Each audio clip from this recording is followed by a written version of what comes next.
முற்புறத்திலும் பிற்புறத்திலும் நம்மை நெருக்கி தம்முடைய வல்லமையான கரத்தை நம்மீது வைத்து நம்மை ஆசீர்வதிக்கிறதான தேவனுடைய நாமத்திற்கு துதியும் கனமும் மகிமையும் உண்டாவதாக.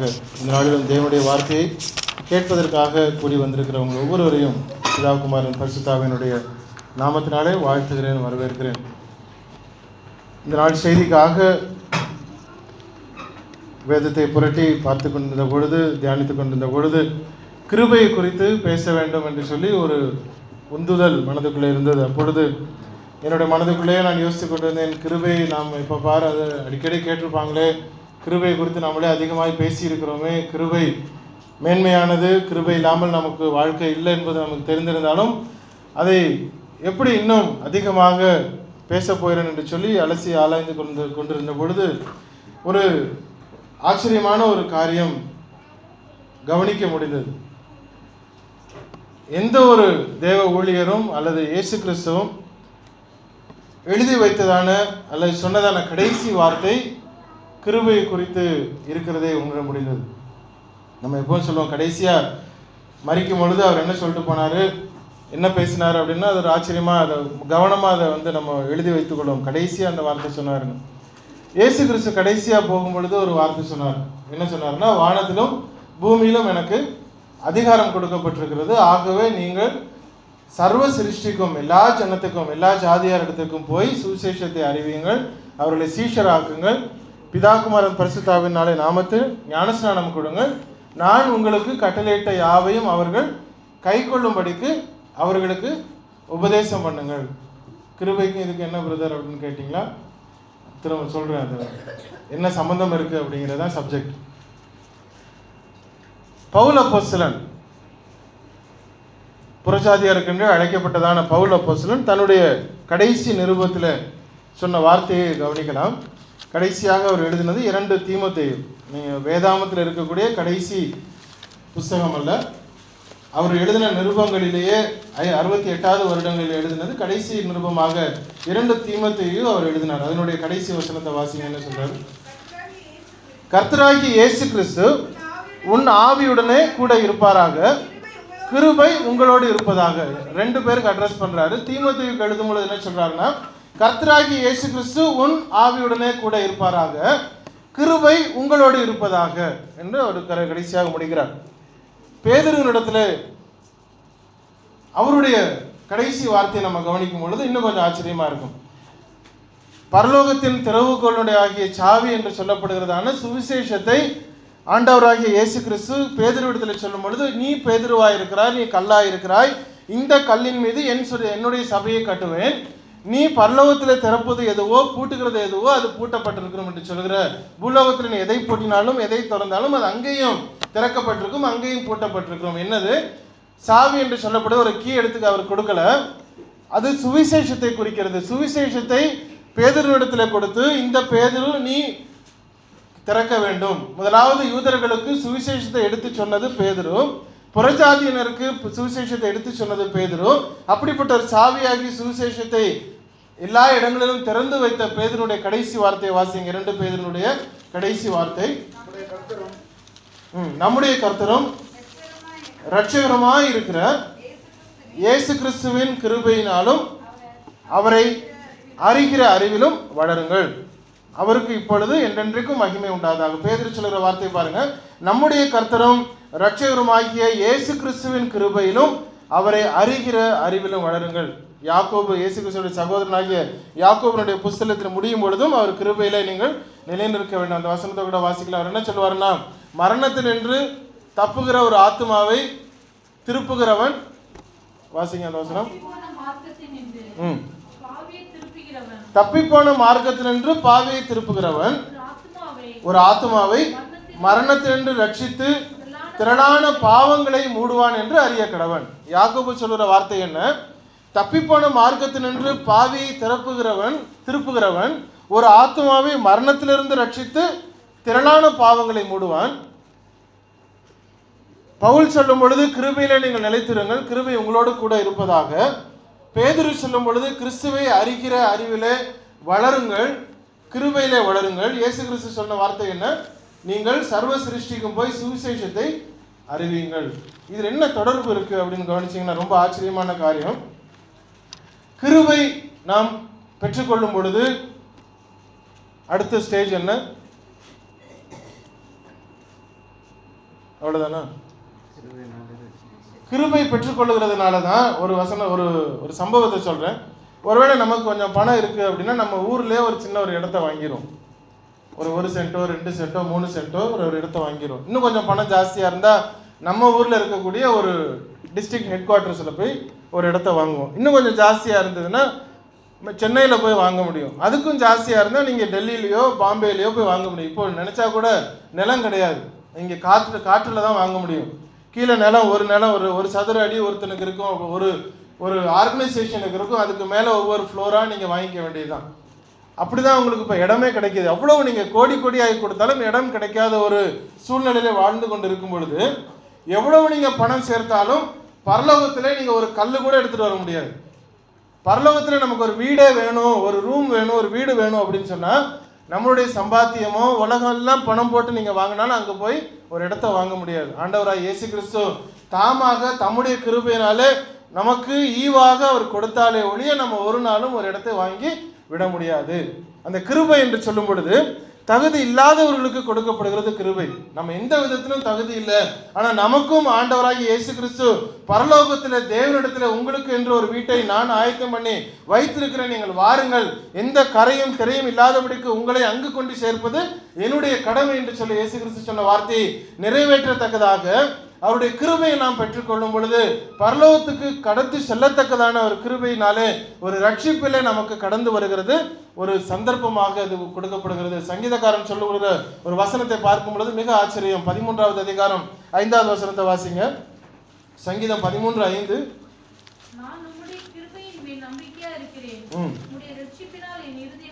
நான் உம்முடைய கிருபையின் மேல் நம்பிக்கையா இருக்கிறேன், 677வது பக்கம், சங்கீதம் 13:5. நான் உம்முடைய கிருபையின் மேல் நம்பிக்கையா இருக்கிறேன், உம்முடைய ரட்சிப்பினால் என் இருதயம் களிகூரும். அவருடைய ரட்சிப்பு ஈஸியா வந்துடுறதல்ல. நீங்கள் எவ்வளவு நல்ல காரியங்கள் செய்திருந்தாலும் நற்கிரியைகள் செய்திருந்தாலும் பரலோகத்துக்கு போய்விட முடியாது. உங்களுடைய கிரியைகள் பரலோகத்துக்கு எடுத்து செல்வது ஒரு காலத்திலையும் கிடையாது. அவருடைய கிருபை மாத்திரம்தான். சொன்னது போல எவ்வளவு நீங்க பணம் சேர்த்திருந்தாலும் பரலோகத்துக்கு போக முடியாது. there is no recommendation except Jesus Christ. இயேசு கிறிஸ்துவை தவிர யாரும் நம்மை அங்கு கொண்டு போவதல்ல, யாரும் நமக்கு ரெக்கமெண்டேஷனும் செல்லாது. அப்படி இருக்கும் பொழுது தாவீது ஒரு ராஜா சொல்றார் பாருங்க, உம்முடைய கிருபை எனக்கு நம்பிக்கையா இருக்கிறது, உம்முடைய ரட்சிப்பினால் என் இருதயம் களிகூரும். இன்னொரு வசனத்தை வாசிக்கலாம். 1 பேதுரு 1வது அதிகாரம் 10வது வசனம்.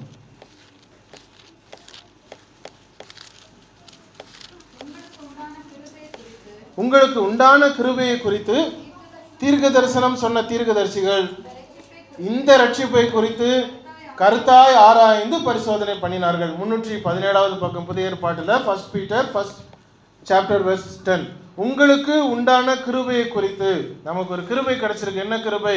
நீங்கள் படிச்சிருந்தாலும் சரி, படிக்காட்டி இருந்தாலும் சரி, சம்பாதிக்கிற காரங்களா இருந்தாலும் சரி, சம்பாதிக்க முடியாதவர்களா இருந்தாலும் சரி, எப்பேற்பட்டவர்களா இருந்தாலும் தேவன் நம்முடைய கிரியையை பார்ப்பதல்ல, அவருடைய கிருபையினாலே உங்களுக்கு உண்டான கிருபையை குறித்து தீர்க்க தரிசனம் சொன்ன இந்த வேதாகமத்திலே சொல்லப்பட்ட எழுதப்பட்ட ஒவ்வொரு தீர்க்கதரிசிகளும் அவர்கள் ஆராய்ந்து அறிந்தார்களாம். எப்படிப்பட்ட ஆராய்ந்தார்கள்? கிருபையை குறித்து தீர்க்க தரிசனம் சொன்ன தீர்க்கதரிசிகள் இந்த ரட்சிப்பை குறித்து கருத்தாய் ஆராய்ந்தார்கள். எப்பேற்பட்ட ஒரு ரட்சிப்பு கிடைச்சிருக்கு இந்த ஜனங்களுக்கு? அவர்கள் போய் பலி செலுத்துகிறார்களா? கிடையாது. 619 கட்டளைகளுக்கு அவர்கள் கீழ்ப்படுகிறார்களா? கிடையாது. யூத வம்சத்தில் வந்தார்களா? கிடையாது. தேவனுடைய ஜனம் என்று சொல்லப்பட்ட இஸ்ரவேல் தேசத்தில் பிறந்தார்களா? கிடையாது. ஆனாலும் எல்லாவரையும் அழைத்து தேவன் தம்முடைய பிள்ளைகள் என்று சொல்லத்தக்கதான மகா பெரிதான கிருபை எப்படி கிடைத்தது என்றால் ரட்சிப்பினாலே கிடைத்திருக்கிறது. அந்த ரட்சிப்பில நாம் இருக்க வேண்டும், அந்த ரட்சிப்பை பெற்றுக்கொள்ள வேண்டும், அப்படிப்பட்ட கிருபையில நாம் வளர வேண்டும், அப்படிப்பட்ட கிருபையில நிலை நிற்க வேண்டும், அந்த கிருபையை கண்டுகொள்ள வேண்டும், அந்த கிருபையில வளர வேண்டும் என்ற வார்த்தை தான் கோர்வையாக நாம் பார்த்து வருகிறோம். பேதுரு சொன்ன வார்த்தை வாசிங்க திரும்பவும். பேதுருனுடைய உங்களுக்கு கடைசி வசனம், நம்முடைய கர்த்தரும் இரட்சகருமாகிய இயேசு கிறிஸ்துவின் கிருபையிலும் அவரை அறிகிற அறிவிலும் வளருங்கள். பேதுரு சொல்லுகிற ஒரு ஆலோசனை என்ன? அவருடைய கிருபையில நாம் வளர வேண்டும். அந்த கிருபை என்னது? இயேசு கிறிஸ்துவை அறிந்து கொள்ளுகிற அறிவு. இயேசு கிறிஸ்துவை நான் எவ்வளவுக்கு அதிகமாக நான் அறிந்து கொள்ளுகிறேனோ அதிலே நான் வளர வேண்டும். பவுல் அப்போஸ்தலன் கொலோசியர் பட்டணத்துக்கு சொல்லும் பொழுது ஒரு ஆலோசனை கொடுக்கிறார்.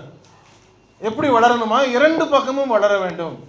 ஒரு அறிவாளி தேவனுடைய வார்த்தையிலே புதிய ஏற்பாட்டிலே 27 புஸ்தகங்களிலே ஏறத்தாழ 50.5% அல்லது 50% என்று சொல்லப்படுற 13 புஸ்தகங்களை எழுதியது இந்த பவுல் அப்போஸ்தலன். அப்படி ஒரு ஸ்காலர் அவர் சொல்லுகிற வார்த்தை என்ன? கொலோசு பட்டணத்துக்கு சொல்லும் பொழுது இரண்டு பக்கமும் வளர வேண்டும். இரண்டு பக்கம் வளரணும். ஒரு செடி வளருது அப்படின்னா எப்படி வளருது? இந்த தேசத்துல பார்க்குறோம், மரத்தை பிடிங்கி கொண்டு வந்து ஒரு இடத்துல நட்டுறாங்க. சரி, மரத்தை பிடிங்கி ஒரு இடத்துல நட்டாச்சு. அந்த மரம் டெய்லி முனிசிபாலிட்டியிலேருந்து தண்ணி லாரியில் கொண்டு வந்து ஊற்றிட்டு போகிறாங்க. அது வெயிட் பண்ண வேண்டாம், மழை வரணும், அது க்ளவுட்ஸ் வரணும், பனி வரணும், அதை ஒன்றும் எதிர்பார்க்க வேண்டாம். மழையாக இருந்தாலும் சரி, வெயிலாக இருந்தாலும் சரி, இந்த பாலைவனத்தில் அவர்கள் லாரியில் கொண்டு வந்து தண்ணீர் ஊற்றி விடுகிறார்கள். தண்ணீரை மாற்றம் குடிச்சிட்டு மரம் வளர்ந்து ஒருவேளை கனி கொடுக்கிறது என்று சொன்னால் என்ன நடக்கும்? பிரயோஜனமாக இருக்குமா அப்படின்னா இருக்காது. நல்லா தான் இருக்கும், நல்லா திடீர்னு செழிப்பாக இருக்கும். பிடுங்கி கொண்டு வந்து நட்டு இருக்கிறார்கள், மண் அடித்திருக்கிறார்கள், தண்ணீர் ஊற்றுகிறார்கள், கனிகள் வருகிறது, கனிகளை பறிக்கிறார்கள், காற்று அடிக்கிறது, என்ன நடக்கும்? கீழே விழுந்துவிடும். இந்த வேர் சரியாக பிடிக்காத பட்சத்தில் என்ன நடக்கும்? அந்த மரம் வளர்ந்திருந்தாலும் அது பிரயோஜனம் இல்லை. சரியான இடத்திலே அது வைக்கப்படாமல் இருந்தாலும், மண் சரியாக இல்லாமல் இருந்தாலும் அந்த மரத்துக்கு பிரயோஜனம் இல்லாமல் போய்விடும். சிறிய ஒரு காற்று அடித்தாலும் அது கீழே விழுந்து விடுகிறது. அல்லது யாராவது அதனுடைய கனிகளை பறித்து விட்டார்கள் என்று சொன்னால் மறுபடியும் கனி கொடுப்பதற்கு அதற்கு பலன் இல்லாமல் இருக்கிறது.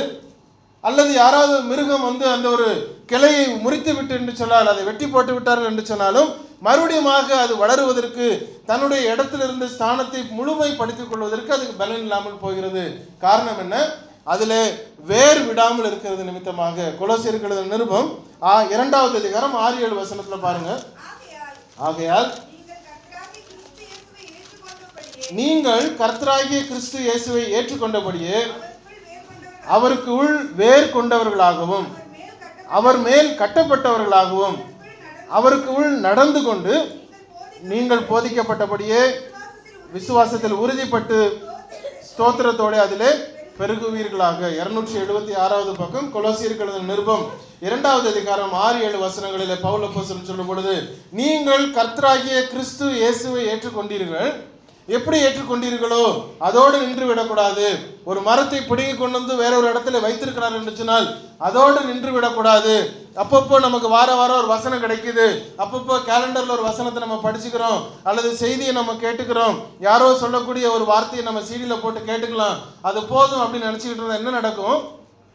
ஒரு போராட்டம் வரும் பொழுது, பிரச்சனை வரும் பொழுது, நமக்கு இப்பொழுது இருக்கிற ஒரு கனி ஏதோ ஒரு வெம்பி போய் ஒரு கனி வெளியே வந்திருக்குன்னு சொன்னா அதை யாராவது பறித்து கொண்டு விட்டார் என்று சொன்னால் அந்த செடி அப்படியே பட்டு போய்விடும். வளர்ச்சியை ஒரு பொழுதும் யாரும் தடுக்க முடியாது. நீங்கள் சாப்பிட்டாலும் சரி, சாப்பாடா விட்டாலும் சரி, கஷ்டத்தில் இருந்தாலும் சரி, செழிப்பில் இருந்தாலும் சரி, வளர்ச்சியை ஒரு மனுஷனும் தடுக்க முடியாது. எப்படினாலும் தானா வளர்ந்துடும். ஒரு நாள் 24 மணி நேரம் முடிந்து அடுத்த நாள் வரும் பொழுது நிச்சயமாக ஒரு சரீர வளர்ச்சி இருக்கும். ஆனால் அது எப்படி வளர வேண்டும் என்பது நமக்கு முக்கியமான ஒரு காரியம். பிள்ளைகள் தானாக வளர்ந்து விடுகிறது, நாமும் தானாக வளர்ந்து விடுகிறோம். 10 வருஷத்துக்கு முன்னாடி உள்ள போட்டோ பார்த்தோம்னா நமக்கே சிரிப்பா இருக்கு. ஏன்னா இப்போ வளர்ச்சி நமக்கு இருக்கிறது. ஆனால் கிறிஸ்தவர்கள் எப்படி வளர வேண்டும்? மற்ற எல்லா ஜனங்களும் வளர்ந்து போகட்டும், ஆனால் நாம் எப்படி வளர வேண்டும் என்றது வேதாமத்துடைய கட்டளை. கிறிஸ்துவுக்கு உள்ளே நாம் வளர வேண்டுமாம். ஒரு செடி எப்படி மேலே மாத்திரம் வளர்ந்து அது வீணா போகிறதோ அது கீழேயும் வளர வேண்டியது அவசியம். அது கீழேயும் வளரணும், அது மேலேயும் வளரணும். கீழே மாத்திரம் வளர்ந்துகிட்டு இருந்தா அது நறுங்கி போன ஒரு செடியாக போகிறது. மேலேயும் வளர வேண்டும், அது கீழேயும் வளர வேண்டும். அதிகமான வளர்ச்சி கீழே, அதற்கு ஈக்குவலான வளர்ச்சி மேலே வருகிறது. நம்ம எப்பொழுதுமே மேலே வளருகிறது மாத்திரம்தான் நம்ம பிரதானமாக கவனிச்சுக்கிட்டு இருக்கிறோம். ஏதாவது நமக்கு கிடைக்கக்கூடிய காரியம். அதனாலதான் சில நேரங்களில் பிரச்சனைகள் வரும் பொழுது, போராட்டங்கள் வரும் பொழுது வேறு இல்லாததுனாலே அது நம்மை அடித்து போய் விடுகிறது. சரியான ஒரு ஒரு ஃபவுண்டேஷன் இல்லாததுனாலே, அதன் கீழே சரியான ஒரு பிடிப்பு இல்லாததுனாலே, அல்லது தவறான ஒரு மணல், தவறான ஒரு மண், தவறான ஒரு ஆகாரம் கிடைக்கிறதுனாலே அதனுடைய பலன் மேலே வரக்கூடிய மரத்திற்கும் கெட்டு போய் விடுகிறது. நம்ம நினைக்கலாம் எல்லாம் ஒன்று தானே பிரதர், கிடையவே கிடையாது. மாற்றுதல் இருக்கிறது, அதிகமான விசேஷம் இருக்கிறது. தேவனுடைய வார்த்தையிலே பவுல் அப்போஸ்தலன் சொல்லும் பொழுது, நீங்கள் கர்த்தராகிய இயேசு கிறிஸ்துவை ஏற்றுக்கொண்டிருக்கிறீர்கள், அவருக்குள் வேர் கொண்டவர்களாக, அவர் மேல் கட்டப்பட்டவர்களாக அவருக்குள் நீங்கள் நடந்து கொள்ள வேண்டும். மரம் வேர் விடுகிறது என்று சொன்னால் அதனுடைய வேர் எந்த இடத்துல இருக்கிறது, எப்படிப்பட்ட மண் அதற்கு இருக்கிறது, சரியான மண் இருக்கிறது என்று சொன்னால் அந்த மரமானது சரியான போராட்டம் வந்தாலும் அது விழுந்து விடாதபடிக்கு அது பிடித்து கொண்டிருக்கிறது. ஒருவேளை நீங்க மணல்ல கொண்டு போய் சாதாரண ஒரு மண்ணில் கொண்டு வச்சீங்கன்னா கொஞ்சம் வேர் தான் இருக்கும். இந்த மண் பிடிப்பு இல்லாததுனால எவ்வளவுதான் வேர் அதிகமாக விட்டிருந்தாலும் காற்று அடிக்கும் பொழுது அந்த மரம் கீழே விழுந்து விடுகிறது. காரணம் மண் சரியில்லை. மண் நன்றாக ஸ்ட்ராங்கா இருக்கும் பொழுது, ஆகாரம் நன்றாக இருக்கும் பொழுது, ஹெல்த்தியான ஆகாரம் கொடுக்கப்பட்ட பொழுது அந்த மரம் செழிப்பாக வளருது மாத்திரமல்ல, அதனுடைய கனிகள் அதிகமாக கொடுக்கிறது. கனிகள் அதிகமாக கொடுக்கிறது மாத்திரமல்ல, அது ஹெல்த்தியாக இருக்கிறது. ஹெல்த்தியாக இருக்கிறது மாத்திரமல்ல, அது பரிசுத்தமாக இருக்கிறது என்று சொல்லி நாம் பார்க்க முடியும். நம்ம ஊர் இளநியையும் இந்த ஊர் இளநியையும் உடைச்சு பார்த்தா எப்படி இருக்கு? ரெண்டுலையும் தண்ணி இருக்கும். நம்ம ஊர் இளநியை குடிச்சா எப்படி இருக்குது? நல்லா டேஸ்டா இருக்கு. ஏன்னா இந்தியன்கிறதுனாலயா? இந்த ஊர் இளநியை குடிச்சாலும் டேஸ்ட் இருக்கிறது இல்லை. அதுவும் இளநி தான், இதுவும் இளநி தான். மேலே போகக்கூடிய தண்ணீர் பியூராக தான் போகுது. கீழே நீங்க சாக்கடை தண்ணியில் அது தென்னை மரத்தை வச்சிருந்தாலும் சரி, எந்த இடத்துல தென்னை மரத்தில் வச்சிருந்தாலும் சரி, இளநிக்குள்ள இருக்கக்கூடிய தண்ணி அவ்வளவு ஸ்வீட்டா இருக்கு. ஆனா இந்த ஊர் தண்ணி மாத்திரம் ஏன், இந்த ஊர் இளநி மாத்திரம் ஏன் வந்து ஸ்வீட்டா இருக்கிறது இல்லை? சொல்ல முடியுமா? உப்பு தண்ணி, அட்லீஸ்ட் உப்பை எடுத்துட்டு நல்ல தண்ணியா நமக்கு குடிக்கிறோம், எவ்வளோ டேஸ்ட் அதுல இருக்கிறது இல்லை. காரணம் அதுல கொடுக்கக்கூடிய தண்ணீரினுடைய தன்மை. நீங்க ஊற்றக்கூடிய தண்ணீர் வந்து ஒரு ஸ்வீட்டான வாட்டர், நல்ல ஒரு தண்ணி அதுல இருக்கிறதுனால அந்த நல்ல தண்ணீருடைய பலன் நமக்கு கிடைக்கிது. இந்த ஊர்ல நீங்க எவ்வளவுதான் நல்ல தண்ணி ஊத்தினாலும் அதுல உப்பு கலந்துருக்கிற அதுல pH கம்மியா இருக்கு, TDS ரொம்ப ஜாஸ்தியா இருக்கு, சொல்யூஷன்ஸ் நிறைய இருக்கு. இதெல்லாம் அது கஷ்டப்பட்டு எல்லாத்தையும் ஃபில்டர் பண்ணிட்டு கடைசியா அதுல இளநீரா வந்தா கூட அதுலயும் ஸ்வீட் இல்லாதபடிக்கு அதனுடைய ரிசல்ட் கெட்டு விடுகிறதுன்னு சொன்னா, எந்த அளவிற்கு கிறிஸ்தவர்கள் வளரும் பொழுது சரியான மண்ணிலே சரியான தேவனுடைய வார்த்தையை பற்றி கொண்டு சரியான இடத்துல இருந்து அதை பருகும் பொழுது அவர்களுடைய கனி மற்றவர்களுக்கு அது ருசிகரமாக மாறுகிறதா இருக்கிறது. வேர் விடும் பொழுது ரெண்டு மூணு விதமான வேர் இருக்கும். சொல்ல முடியுமா? ஆணி வேர்னு ஒன்று இருக்கும். நம்ம ஒரு பெரிய மரத்தை வந்து வெட்டிடணும், காலி பண்ணிடணும் அப்படின்னா, ஒரு முருங்கை மரத்தை நீங்க எவ்வளவுதான் ட்ரை பண்ணாலும் அதை உடைக்க முடியாது. ஒரு 2 நாள்ல திரும்ப முளைச்சிரும். அடியோட வெட்டுவாங்க, திரும்ப முளைச்சிரும். அப்ப சொல்லுவாங்க அது ஆணி வேற வெட்டு அப்படின்வாங்க. அப்ப நேரம் நல்லா நோண்டிட்டு அடியில போகக்கூடிய தண்டில் இருக்கக்கூடிய ஒரு ஆணி வேற வெட்டி எடுத்துட்டாங்கன்னா அது உடஞ்சிரும் அப்படின்னு ஒரு கருத்து இருக்கு. ஆணி வேர் இல்லாத சைடுல சில சின்ன சின்ன வேர்கள் போகும். அதுவும் இல்லாம ஆணி வேரை காட்டிலும் தடியா வேற ஒரு வேறு சைடுல ரொம்ப தூரத்துக்கு போகும். ஒரு 40 அடி தாண்டி ஒரு புளிய மரம் அல்லது வேப்ப மரம் இருக்குன்னா நம்ம வீட்டுக்குள்ளார அது வேர் முளைச்சிட்டு இருக்கும். ஒரு சின்ன கேப் இருந்தாலும் சரி அதுல ஒரு வேர் போய் வீட்டில் பெரிய கிராக்கை உண்டு பண்ணும். அந்த மரத்தை அங்கே போய் வெட்டுவாங்க. நீங்க எவ்வளவுதான் வச்சிருந்தாலும் வீட்டு பக்கத்துல மரம் இருந்ததுன்னா வீட்டுக்கு அது கேடுன்னு சொல்லிட்டு மரத்தை வெட்டுவார்கள். ஏன் அப்படின்னா வேர் வந்து எங்கெல்லாம் வாய்ப்பு கிடைக்குதோ எல்லா இடத்தையும் உள்ள போய் அதை ஆக்கிரமித்துக் கொள்கிறது. இப்போ வேர் பிடிக்கிறதுனால மரத்துக்கு என்னது இருக்கு? மரத்துக்கு பலம். அவ்வளவுதான் அதோடைய பர்பஸா? என்ன பர்பஸ்? வேருடைய பர்பஸ் என்ன அப்படின்னா மரத்துக்கு பலன் கொடுக்கிறது மாத்திரமல்ல, எங்கெல்லாம் போகிறதோ அந்த இடத்துல இருக்கக்கூடிய தண்ணீரை, தேவையான சத்துக்களை அந்த இடத்துல இருந்து பிடிச்சு எடுத்துரும். வீட்டுக்கு பக்கத்துல புளிய மரம் வைக்கக்கூடாது, அல்லது வந்து நம்முடைய வயல்களில் வந்து யூக்கலிப்டஸ் வைக்கக்கூடாதுன்னு சொல்லுவாங்க. ஏன் அப்படின்னா யூக்கலிப்டஸ் வச்சுட்டீங்கன்னா அந்த ஏரியா ஃபுல்லா ட்ரை ஆயிரும்.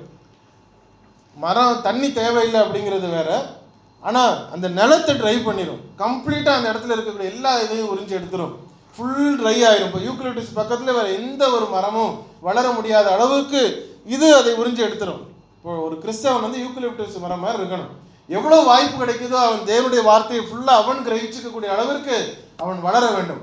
அப்பதான் அந்த இடம் ஃபுல்லா ஒரு பிரகாசத்தை, மற்றவர்களுக்கு அது ஒரு நறுமணத்தை கொடுக்க முடிகிறது. வேர்களுடைய பகுதி ஸ்ட்ரென்தன் பண்ணுகிறதுக்கு மாத்திரமல்ல, அதில் இருக்கக்கூடிய வார்த்தைகளை உணர்ந்து அதை படித்து அதை கிரகித்து கொண்டு அதை அசை போட்டு அதை நாம் டைஜஸ்ட் பண்ணக்கூடிய அளவிற்கு நாம் வளர வேண்டும். நம்ம வந்து ஒரு வேரா இருக்கிறோம் அப்படின்னு சொல்லிட்டு